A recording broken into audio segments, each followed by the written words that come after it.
इस सेशन के अंदर हम स्टाइल्स, फाइंड एंड रिप्लेस के ऑप्शन को समझने की कोशिश करेंगे। देखिए, सबसे पहले तो मुझे करना ही है कि जो टेक्स्ट पर फॉर्मेटिंग ऑलरेडी मैंने अप्लाई कर ली है, आपने पिछली मेरी वीडियोस में देखा था, मुझे उन तमाम फॉर्मेटिंग को ख़त्म करना है और इसे एक सिंपल टेक्स्ट के अंदर कन्वर्ट करना है। एक तरीका तो ये हो सकता है कि मैं पूरे टेक्स्ट को इरेज करूँ और फिर मैं नया टेक्स्ट टाइप करूँ, या मैं बारी बारी इनको सिलेक्ट करके इस पर जो मैंने फॉर्मेटिंग अप्लाई की है, लाइक बोल्ड इटैलिक अप्लाई किया हुआ, इस पर टेक्स्ट पे कोई शेड्स अप्लाई किए, वो सब चीज़ें मैं ख़त्म करूँ बारी बारी, राइट। तो उसमें मुझे बहुत टाइम लग जाएगा। माइक्रोसॉफ्ट 2013 में होम के टैब के अंदर हमारे पास एक बहुत ही पावरफुल टूल है, क्लियर फॉर्मेटिंग। सो मैंने जस्ट क्लियर ऑल फॉर्मेटिंग के इस टूल पे क्लिक किया। आप देखें ये तमाम टेक्स्ट हमारे क्लियर हो गए और हमारा टेक्स्ट दोबारा से ओरिजिनल पोजीशन में आ गया, ओरिजिनल शक्ल में आ गया, जहां से मैं अपने टेक्स्ट को नए कलर्स, नए स्टाइल्स, नई फॉर्मेटिंग टिप्स जो है वो उस पर अप्लाई कर सकता हूँ। अब मुझे करना यह है कि सिस्टम में दिए हुए कुछ बने बनाए स्टाइल्स में से किसी स्टाइल को चूज करना है।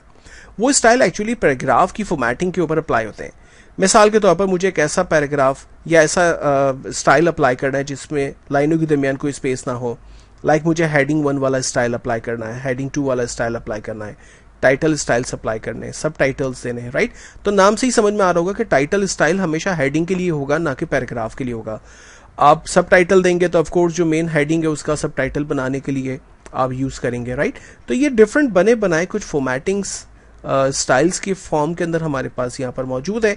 आप अपने टेक्स्ट के ऊपर इनमें से कोई खास फॉर्मेटिंग अप्लाई करना चाहते हैं तो ऑफ कोर्स आप उस पर क्लिक कर दें, वो फॉर्मेटिंग उस टेक्स्ट के ऊपर, यानी आपके पैराग्राफ या जो भी अगर आपका मेन हेडिंग है, सेंटर हेडिंग है, तो उस पर अप्लाई हो जाएगी। मिसाल के तौर पर मुझे इस डेस्कटॉप को मेन हेडिंग बनाना है, सो मैंने जस्ट जाकर यहाँ पर हेडिंग 1 पे बटन पे क्लिक कर दिया। आप देखें ये साइज में जो है वो इंक्रीज हो चुका है। यहाँ पर हम देख सकते हैं इसकी फॉन्ट साइज इंक्रीज है। और अगर मजीद आप कोई फॉर्मेटिंग करना चाहते हैं, लाइक बोल्ड इटैलिक करना चाहते हैं, और आपको लगता है कि ये जो फॉर्मेटिंग आ रही है वो ठीक नहीं है, तो आप ऑफ कोर्स उस पर मजीद काम कर सकते हैं। और अगर इस फॉर्मेटिंग को आप वन गो में ख़त्म करना चाहते हैं तो आपने सिंपली नॉर्मल के बटन पर क्लिक कर दिया। आप देखें दोबारा से अपनी असल शक्ल में आ गया। समटाइम हमें किसी टेक्स्ट को सर्च करना होता है और इसकी हमें बड़ी इंपॉर्टेंस ज़रूरत होती है कि आपने कोई पैराग्राफ टाइप किया है और उस पैराग्राफ में कोई स्पेलिंग मिस्टेक कर दी है और आप चाहते हैं कि उस स्पेलिंग मिस्टेक को आप जल्दी से चेक कर लें। तो एक तरीका तो फाइंड की कमांड है। आपने जस्ट फाइंड के बटन पर क्लिक किया, इसने एक नेविगेशन बार ओपन कर दिया और जो आपसे पूछता है कि बताइए क्या टेक्स्ट आप सर्च करना चाहते हैं। लेट अज्यूम करें कि मुझे यहाँ पर टेक्स्ट सर्च करना है प्रोसेसिंग। सो मैंने लिखा प्रोसेसिंग और जैसे ही मैंने प्रोसेसिंग लिखा, आप देखें माइक्रोसॉफ्ट 2013 इतना सेंसिबल है कि उसने पूरे डॉक्यूमेंट में जहाँ भी उसे वर्ड मिल रहे हैं उन वर्ड्स को ये हाईलाइट कर रहा है। और अगर आप इस नेविगेशन विंडो को देखें तो ये आपको गाइड भी कर रहा है कि 2 रिजल्ट्स फाउंड, और रिजल्ट जो है वो कहाँ पर है वो भी आपको यहाँ पर पैराग्राफ के फॉर्म में बता रहा है। चूँकि ये एक बहुत छोटा सा पैराग्राफ है और उसमें टेक्स्ट बहुत आसानी से मिल गया, इसलिए वो हाईलाइट भी कर रहा है, हम देख भी पा रहे हैं। लेकिन रियल सिनेरियोस इस तरह से नहीं होते। बड़े बड़े डॉक्यूमेंट्स होते हैं, एक वर्ड एक से ज़्यादा मरतबा इस्तेमाल हो रहा होता है। कोई वर्ड पेज नंबर 1 पर है, सेम वर्ड पेज नंबर 3 पर है, सेम वर्ड पेज नंबर 10 पर है। तो यहाँ आपको नेविगेशन के इस विंडो से अंदाज़ा हो सकता है कि ये वर्ड कितनी दफ़ा इस्तेमाल हो रहा है और किस पैराग्राफ के अंदर इस्तेमाल हो रहा है। अगर आप इन वर्ड्स के दरमियान नेविगेट करना चाहते हैं तो आप देख सकते हैं यहाँ पर नेविगेशन से रिलेटेड 2 बटन्स हैं। जस्ट क्लिक करते हैं, आप फर्स्ट एंड नेक्स्ट वर्ड्स के दरमियान जो है वो नेविगेट भी कर सकते हैं। सिस्टम आपको हाईलाइट भी कर सकता है। रिजल्ट्स के दरमियान आप नेविगेट कर रहे हैं। सपोज करें कि अगर आप पेजेस आपके पास होते और आप पेजेस के दरमियान नेविगेशन करते तो आपको यहाँ पर सिचुएशन नज़र आती। डिफरेंट हेडिंग्स अगर आपने बनाई होती तो उन हेडिंग्स के दरमियान अगर आप टेक्स्ट को नेविगेट करते तो वो भी आपको यहाँ पर नज़र आता। अब वर्ड को फाइंड करने के बाद अगर आप उसको रिव्यू करना चाहते हैं, फाइन आप उसको रिव्यू कर सकते हैं। और अगर आप उस वर्ड को मैनुअली मिटाकर उसकी जगह कोई नया वर्ड लिखना चाहते हैं तो जस्ट आपका कर्सर अवेलेबल है, आप उस टेक्स्ट को सेलेक्ट करें, उसे इरेज करें और उसकी जगह जो भी वर्ड आप लिखना चाहते हैं वो आप लिख सकते हैं। लेकिन सपोज करें कि अगर किसी वर्ड की टाइपिंग के दौरान कोई स्पेलिंग मिस्टेक हो गई है, पूरे डॉक्यूमेंट में सेम मिस्टेक्स रिपीट हो रही है और आप ये चाहते हैं कि उस मिस्टेक्स को वन गो के अंदर आप करेक्ट कर लें, तो मेरा सजेशन होगा आप फाइंड के नीचे रिप्लेस का ऑप्शन है उस पर क्लिक कर दें। जैसे ही आपने रिप्लेस के ऑप्शन पर क्लिक किया, आप देखें फाइंड एंड रिप्लेस की विंडो आपके पास ओपन हो गई। अगर आप यहाँ नोटिस करें तो फाइंड वाला ऑप्शन भी नज़र आ रहा है और उसी के बराबर में एक टैब और है रिप्लेस का। रिप्लेस ऑफ कोर्स पहला सवाल आपसे करता है कि फाइंड व्हाट, ढूंढना क्या है। डेफिनेटली जब आप किसी चीज़ को रिप्लेस करोगे तो ऑफ कोर्स उसको किस चीज़ को रिप्लेस करना चाहते हो, है ना। तो पहला सवाल तो वही करेगा। तो फाइंड व्हाट इसने पहला सवाल यही किया कि आपको क्या टेक्स्ट सर्च करना है। सो मैंने इसे कहा कि प्रोसेसिंग को वो सर्च करें और इसकी जगह क्या लिख दे। फॉर एग्जाम्पल उसकी जगह पर लिख दे, लेट अज्यूम करें आउटपुट। राइट। और अब देखें यहाँ पर दो तीन बड़ी इंपॉर्टेंट चीज़ें। नंबर वन, रिप्लेस में क्या होगा कि फर्स्ट वर्ड को सेलेक्ट करेगा और अगर मुझे इसे चेंज करना है तो मैं रिप्लेस के बटन पर क्लिक करूंगा और इस वर्ड को वो जो है वो चेंज करके आउटपुट कर देगा। मैं क्लिक कर रहा हूँ रिप्लेस, आप देखें इसने इसे आउटपुट कर दिया। दूसरे वर्ड को अगर चेंज करना है सो मैंने अगेन इस रिप्लेस के बटन पर क्लिक किया और ये वर्ड भी चेंज हो गया और इसने कह दिया कि we are finish searching the document. चूंकि दो ही इसके पास प्रोसेसिंग थे, उन दोनों को इसने आउटपुट के अंदर कन्वर्ट कर दिया। समटाइम ऐसा होता है कि वर्ड को वन गो के अंदर चेंज करना है, बस पढ़ने की जरूरत नहीं है, आपको पता है कि भाई सेम मिस्टेक्स है या सेम वर्ड है, उसको चेंज करना है।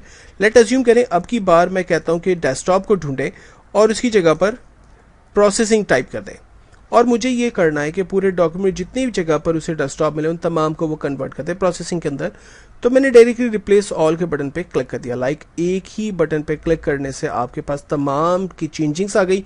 इसने कहा all done, we made 5 replacements. Okay कर दिया, तमाम चेंजिंग्स वन गो के अंदर हमारे पास अप्लाई हो गई। नेक्स्ट ऑप्शन है हमारे पास फाइंड नेक्स्ट। फाइंड नेक्स्ट का मतलब है कि सेलेक्टिव ऑप्शन को चेंज करना है और कुछ को नहीं करना है। चलें जी, अब की बार मैं ऐसे कहता हूं कि प्रोसेसिंग को ढूंढे और उसकी जगह लेट सपोज करें आउटपुट लिख दे, लेकिन ये आउटपुट मुझे सिर्फ फर्स्ट वाले पे, थर्ड वाले पे और लास्ट वाले पे चाहिए। सो सबसे पहले तो मैंने इसे कहा रिप्लेस, इसने मुझे हाईलाइट किया क्या इसे मुझे रिप्लेस करना है, नहीं करना है। तो मैंने फाइंड नेक्स्ट कर दिया कि दूसरे को ढूंढो। इसने कहा क्या इसे चेंज करना है, जी हाँ इसे चेंज करना है। सो मैंने रिप्लेस किया।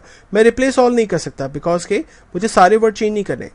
अब इसने नेक्स्ट वर्ड हाईलाइट किया, क्या इसे चेंज करना है, बिल्कुल करना है, रिप्लेस कर दिया। इसे करना है, नहीं करना चाहते हम। सो मैंने फाइंड नेक्स्ट के बटन पर क्लिक कर दिया, नेक्स्ट टेक्स्ट को इसे सेलेक्ट कर लिया, हम इस टेक्स्ट को भी चेंज करना चाहते हैं। सो मैंने रिप्लेस के बटन पर क्लिक कर दिया और चूंकि ये साइकिल कंप्लीट हो गया इसलिए इसने कहा कि we are finish searching the document. तो फाइंड एंड रिप्लेस एक बड़ी पावरफुल कमांड है जिसकी मदद से आप अपने टेक्स्ट को पूरे डॉक्यूमेंट के दरमियान सर्च कर सकते हैं और फिर डेफिनेटली जो एक्शन आप लेना चाहते हैं वो आप एक्शन ले सकते हैं। लेकिन अगर आप अपने टेक्स्ट को सर्च करने के बाद उसकी जगह पर कोई नया टेक्स्ट ऐड करना चाहते हैं, लाइक रिप्लेस करना चाहते हैं, तो आप आसानी से यहाँ पर रिप्लेस की कमांड को यूज कर सकते हैं। रिप्लेस के ऑप्शन में हमारे पास गो टू का भी एक ऑप्शन दिया हुआ है। लाइक अगर आपके पास डिफरेंट पेजेस हैं और आप अपने पेजेस के दरमियान, डिफरेंट सेक्शंस के दरमियान, डिफरेंट लाइंस के दरमियान मूवमेंट करना चाहते हैं तो यहाँ पर आप उस कैटेगरी को चूज करेंगे और यहाँ पर जैसे इस वक्त मुझसे कह रहा है पेज की कैटेगरी मैंने चूज की हुई है, तो मुझसे कहता है इंटर अ पेज नंबर। मैं जो भी पेज नंबर दूंगा उस पेज पर ये मुझे ले जाएगा। लेकिन अनफॉर्चुनेटली आप देख सकते हैं कि मेरे पास इस वक्त एक ही पेज है, इसलिए मैं पेज के दरमियान नेविगेट नहीं कर सकता। लेकिन अलबत्ता मैं लाइनों के दरमियान जरूर नेविगेशन कर सकता हूँ। तो मैंने यहाँ पर लाइन नंबर डाला। लेट अज्यूम करें मुझे लाइन नंबर 1 पे जाना है, मैंने 1 लिखा, गो टू के बटन पर क्लिक किया। आप देखें कर्सर मेरा लाइन नंबर 1 पर आ गया है और मैं यहाँ पर देख भी सकता हूँ। सिंपली अगर मुझे लाइन नंबर 4 पे जाना है, लेट अज्यूम मैंने लाइन नंबर 4 लिखा, गो टू के बटन पर क्लिक किया और मेरा कर्सर लाइन नंबर 4 पे मुझे ब्लिंक होता हुआ नजर आ रहा है। मुझे लाइन नंबर 9 पे जाना है, सो मैंने यहाँ पर लाइन नंबर 9 लिखा, गो टू के बटन पर क्लिक किया। आप देखें कर्सर मेरा लाइन नंबर 9 पर मुझे नजर आ रहा है। तो टेक्स्ट को फाइंड करना, रिप्लेस करना और किसी भी पेज के दरमियान नेविगेशन करना है, क्विकली आप जाना चाहते हैं और अगर आप किसी लाइनों के दरमियान मूव करना चाहते हैं तो ये कमांड आपकी बड़ी ज़बरदस्त हेल्प करेंगी।